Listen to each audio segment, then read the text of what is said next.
Recipe মানে ইমানেই আৰু সব প্ৰয়োজন মানে ৰ মেটেৰিয়েল আপোনাৰ ইমানখিনিয়ে আৰু সো ইমান বেছি দিব নালাগে সো লৈ লওঁ আৰু দেখিছে কেনেকুৱা হ'ব সোৱাদ ৰাইজ কৈ দিবচোন সোৱাদ কেনেকুৱা হৈছে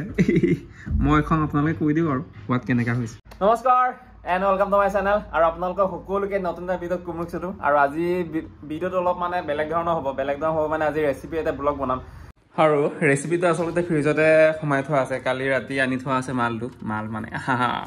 মালটো মানে গম পায়েই চাগে আসাম ট্ৰেক্টৰ দেখিছে মাংসটো একেবাৰে গাঁৱৰ মাংস নহয় ন গাঁৱৰ মাংস নহয় মানে আমাৰ গাঁৱত যিবোৰ গাহৰি আছে বা যিবোৰ গাহৰি কাটে সেইবিলাক মানে সোৱাদেই বেলেগ চ' সেইবিলাক নহয় সেইকাৰণে মই ফাৰ্ষ্ট টাইম গৰম কৰিবলগীয়া হৈছে নহ'লে লোকেল হোৱা হ'লে লোকেল মানে এইটো লোকেলেই হয় চাগে কিন্তু গম নাপাওঁ ন ওপৰৰ পৰা আনিছে কি কথা আমাৰ গাঁৱৰ যদি হোৱা হ'লে বেলেগ কথা আছে ইয়াতে অলপ নিমখ দিব পাৰে যদি বিচাৰে তেতিয়া মানে বইল বহুত ধুনীয়া হৈ যাব আৰু এতিয়া আপোনাৰ এৰাউণ্ড 10 মিনিট মান বইল কৰা হৈছে আৰু দেখা গৈছে আপোনালোকে চাগে নিশ্চয় সেইটো 70% মান বইল হৈছে ন 71% বইল হৈছে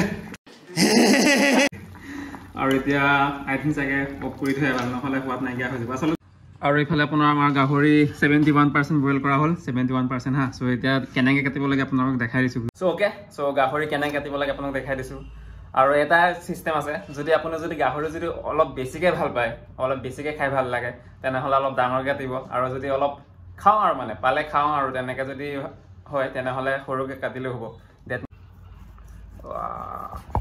মাই গড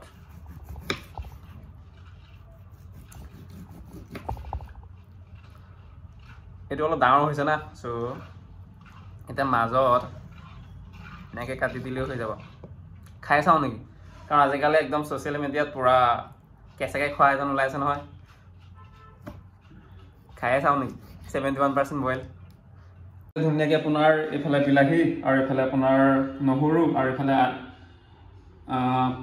আদা আৰু এইফালে জলকীয়া আৰু আচলতে পিঁয়াজ নাই লোৱা সেইকাৰণে যে কেঁচা নহৰু পাত আছে চ' সেইকাৰণে যদি কেঁচা নহৰু পাত আপোনাৰ লগত আছে বা কেঁচা নহৰু বা কেঁচা যদি পিঁয়াজৰ পাত যদি আপোনাৰ লগত আছে তেনেহ'লে আপোনাৰ পিঁয়াজ প্ৰয়োজন নাই চ' ধুনীয়াকৈ কাটি লোৱা হ'লে এইটো একদম লোকেল হয় আৰু এইফালে আপোনাৰ জলকীয়া আৰু এইফালে আদা আৰু জলকীয়া অলপ বেছিকৈ দিয়া হৈছে মানে গাহৰিত অলপ জ্বলা বেছি হ'লে খাই ভাল লাগে আৰু এইফালে আপোনাৰ গাহৰি মাংস ধুনীয়াকৈ কাটি লোৱা হ'ল এবাৰ চাওক ৰেচিপি মানে ইমানেই আৰু সব প্ৰয়োজন মানে ৰ মেটেৰিয়েল আপোনাৰ ইমানখিনিয়ে আৰু চ' ইমান বেছি দিব নালাগে আৰু এইফালে বিলাহী এটা কাটি লোৱা হ'ল যাতে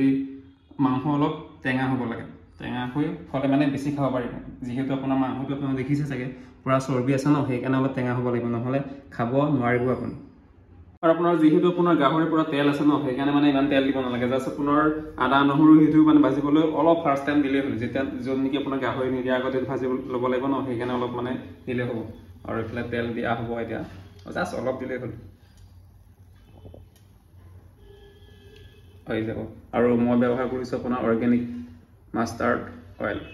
দিয়া আদা নহৰু দিয়া হ'ব আৰু ইয়াত ফাৰ্ষ্ট টাইম দুটাই মিক্স কৰি দিলেও একো নাই বাৰু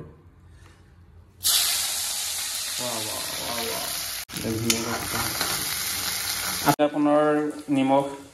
অলপ দিয়া হ'ব আৰু বেছিকৈ দিয়া নহ'ব বিকজ বইল কৰোঁতে নিমখ দিয়া হৈছে গাহৰিত সেইকাৰণে টেষ্ট কৰি নিমখ দিয়া হ'ব মানে টেষ্টিং কৰি আৰু এতিয়া আপোনাৰ গাহৰি দিয়া হৈছে আপোনালোকে চাগে চবেই গম পায়ে চাগে আৰু যিসকলে গাহৰি খাই ভাল লাগে বা গাহৰি খাই তেওঁলোকে বনাব জানে চাগে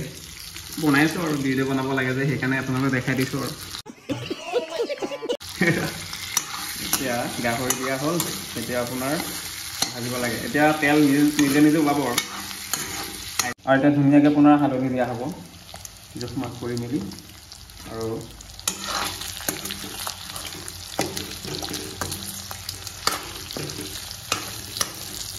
বিলাহী দিয়াৰ সময় আহি গ'ল আই থিংক চাগে বিলাহী আৰু এটা কাটিব লাগিব নেকি যিহেতু মাংসটো অলপ বেছি হৈছে বিলাহী মানত ত' সেইকাৰণে বিলাহী আৰু এটা কাটিব লাগিব মানে আৰু টেঙা কৰিব লাগিব নহ'লে খাব নোৱাৰা হৈ যাব আৰু আচলতে মাংসটো অলপ মানে চৰ্বি আছিলে ন সেইকাৰণে মানে তেল ইমানেই ওলাইছে নহয় অলপ বেছি হৈ গ'ল তেল ওলোৱা ত' সেইকাৰণে মানে এনেকৈ খাব নোৱাৰি নিশ্চয় পেট বেয়া হৈ যাব ত' সেইকাৰণে আপোনাৰ ফাৰ্ষ্ট টাইম তেল কেইটামান উলিয়াই লৈছোঁ মানে ধুনীয়াকৈ আপোনাৰ উলিয়াই লৈছোঁ ইয়াত নহ'লে মানে পেট বেয়া হৈ যাব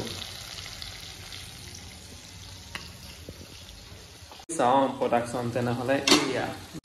আৰু সিজিছে আৰু খাব পৰা হৈছে আৰু কিন্তু কেইটামান মছলা দিব লাগে আৰু পানী অলপ দিব লাগিব নহ'লে বেছি মানে চৰ্বি হ'ব, মানুহ খাব নোৱাৰা হ'ব। পানীটো অলপ দিলেহে ভাল হ'ব যেন পাইছোঁ।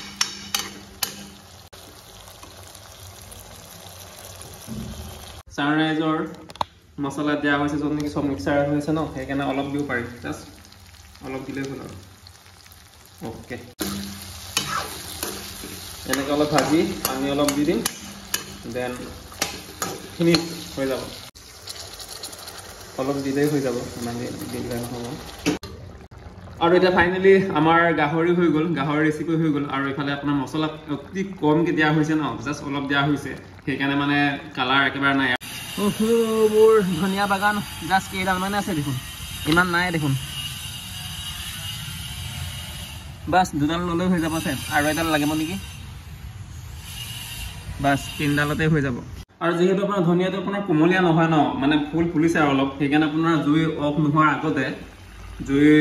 নোহোৱাৰ আগতে আপোনাৰ এনেকৈ দিব লাগে। চ' এতিয়া হৈ গ'ল, খাব পৰা হৈ গ'ল। ৱাও, কি হয় আপুনি যিমানে গাহৰি খাই ভাল নাপাওক বা যিমান বেছি খালেও আচলতে কি হয়, ভাতত যদি অনলি গাহৰি হয় তেনেহ'লে বেছি মানে ভাত খোৱা নহয়, আৰু গাহৰি মাংস মানে বেছিকৈ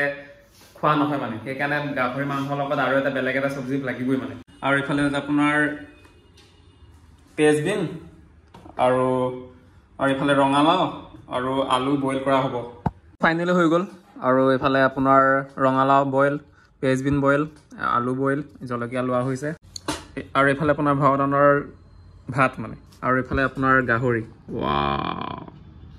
টেষ্টি হ'ব দেই, খাব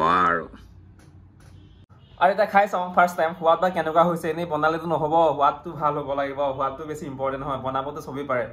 এতিয়া সোৱাদ কেনেকুৱা হৈছে সেইটোৱে বেছি কথা ন। চ' খাই চাওঁ ফাৰ্ষ্ট টাইম। য়েছ,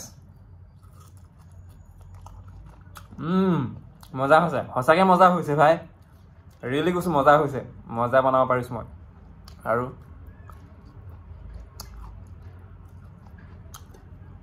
ৱাও, মজা। আৰু কথা এটা আছিলে, যদি আপুনি গাহৰি খাই যদি ভাল লাগে বা যদি বেছি খায়, মানে বেছি একদম ফেভৰেট, তেনেহ'লে এটা কাম কৰিব, যেতিয়া বনাব নহয় তেতিয়া মানে গাহৰিটো ইমান মানে চোৱা মেলা নকৰিব। যদি চোৱা হয় আৰু এইফালে যদি নিজে কাটা হয়, তেনেহ'লে আপোনাৰ কি হয়, বিশেষকৈ চৰ্বি হ'লে মাংসটো তেতিয়া মানে বেছি খাব নোৱাৰে নিজে। যেতিয়া নেকি আপোনাৰ কাটি মেলোতে মানে কিবা নিচিনা লাগি যায়, সেইকাৰণে বেছি খাব নোৱাৰে। সেইকাৰণে পাৰিলে আপোনাৰ লগৰটো কাটিব দিব, আপুনি বনাব পাৰিব, একো নাই, তেতিয়া মানে বেছি খাব পাৰিব। আৰু এয়া আৰু আজিলৈ খাওঁ দেন। আৰু যদি ৰেচিপিটো যদি ভাল লাগিলে তেনেহ'লে লাইক এটা দিব, আৰু যদি ছাবস্ক্ৰাইব কৰা নাই ছাবস্ক্ৰাইব কৰি দিব। And see you next video'.